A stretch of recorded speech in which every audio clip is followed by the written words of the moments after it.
Conservative treatment ಅಂತಂದ್ರೆ ಈಗ Spain ಅಲ್ಲಿ ಎಲ್ಲ ನಾನು ಮುಂಚೆ ಒಂದ್ಸಲ ನ್ಯೂಸ್ ಫಸ್ಟ್ ಒಂದ್ಸಲ ಇಂಟರ್ವ್ಯೂ ಕೊಟ್ಟಿದ್ದೆ. ಸ್ಪೈನ್ ಅಲ್ಲಿ ಯಾವುದೇ ಡಿಸೀಸ್ ಆದಾಗ, ಡಿಸ್ಕ್ ಪ್ರಾಬ್ಲಮ್ ಆದಾಗ ಎಲ್ಲದಕ್ಕೂ ಸರ್ಜರಿನೇ ಮದ್ದೇನಿರಲ್ಲ most of the time. Okay. So ಒಂದ್ಸಲ ಸರ್ಜರಿ ಬೇಕಾಗತ್ತೆ, ಸುಮಾರು ಸಲ ಸರ್ಜರಿ ಬೇಕಾಗಲ್ಲ, ವಿತ್ ಫಿಸಿಯೋಥೆರಪಿನೂ ಇಂಪ್ರೂವ್ ಆಗುತ್ತೆ.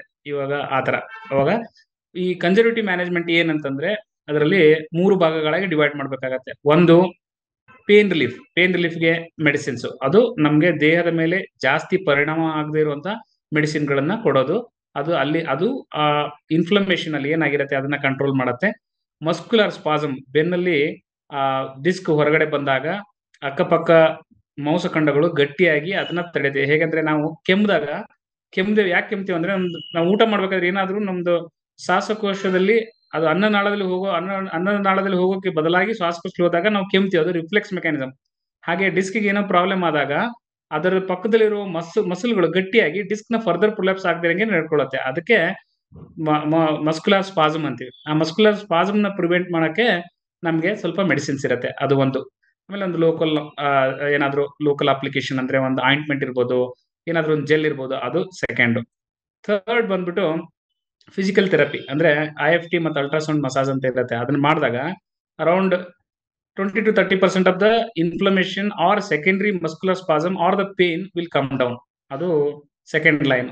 ಥರ್ಡ್ ಬಂದ್ಬಿಟ್ಟು strengthening exercise, back strengthening, core strengthening exercises.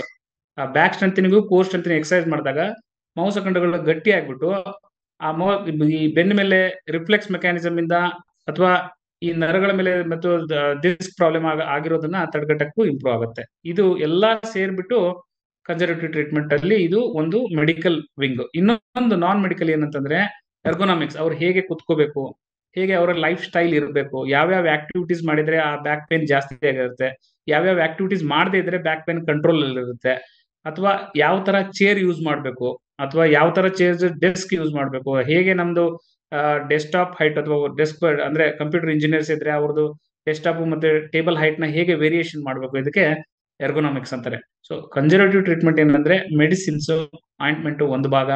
ಎರಡನೇದು ಫಿಸಿಕಲ್ ಥೆರಪಿ, ಅದು ಫಿಸಿಯೋಥೆರಪಿ ಒಂದು ಅವಿಭಾಜ್ಯ ಅಂಗ. ಮೂರನೇದು ಎಕ್ಸರ್ಸೈಸಸ್, ಚೆನ್ನಾಗಿ ಬೆನ್ನಿಗೆ ಸ್ಟ್ರೆಂತ್ ಮಾಡೋಂಥ ಎಕ್ಸರ್ಸೈಸಸ್. ನಾಲ್ಕನೇದು ಬಂದ್ಬಿಟ್ಟು ನಮ್ಗೆ ನಾನು ಹೇಳ್ದಂಗೆ ಆಗ್ಲೇ ನಮ್ಮ ಎರ್ಗೊನಾಮಿಕ್ಸ್, ಜೀವನ ಶೈಲಿಯ ಬದಲಾವಣೆ. ಇದಕ್ಕೆ ಎಲ್ಲ ಸೇರ್ಬಿಟ್ಟು ಕನ್ಸರ್ವೇಟಿವ್ ಟ್ರೀಟ್ಮೆಂಟ್ ಅಂತಾರೆ, ವಿದೌಟ್ ಸರ್ಜರಿ.